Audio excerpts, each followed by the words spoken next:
আসসালামুআলাইকুম everyone, আশা করি সকলেই ভালো আছেন।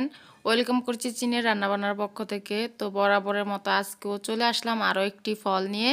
তো এই ফলটি আপনারা কম বেশি সকলেই চিনেন, আর এই ফলটি আপনারা কম বেশি সকলেই খেয়েছেন। তো এই ফলটি আমার খুবই ফেভারিট।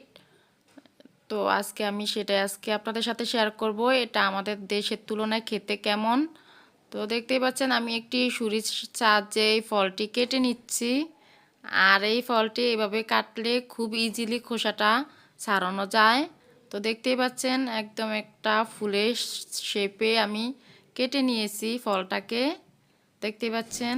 আর এই ফলের দানাগুলো আমাদের দেশের ফলের তুলনায় অনেক বড় বড় আর খুবই মিষ্টি খেতে।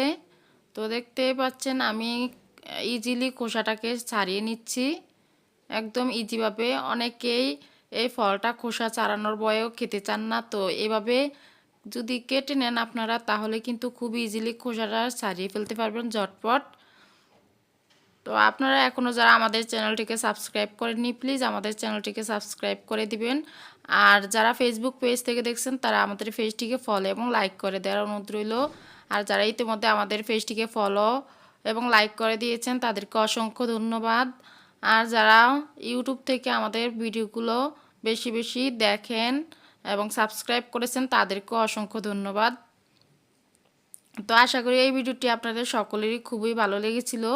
যদি ভালো লেগে থাকে তাহলে আমাদের ভিডিওগুলো বেশি বেশি শেয়ার করে দিবেন, যাতে অন্যরাও দেখার সুযোগ পায়। তো বলতে বলতে দেখতে পাচ্ছেন আমার খোসাগুলো ছাড়ানো হয়ে গিয়েছে। আর কিছু কিছু খোসা আছে, আমি ওগুলো তুলে ফেলে দিচ্ছি। তো আশা করি এই ভিডিওটি আপনাদের খুব ভালো লেগেছে। আল্লাহ হাফেজ।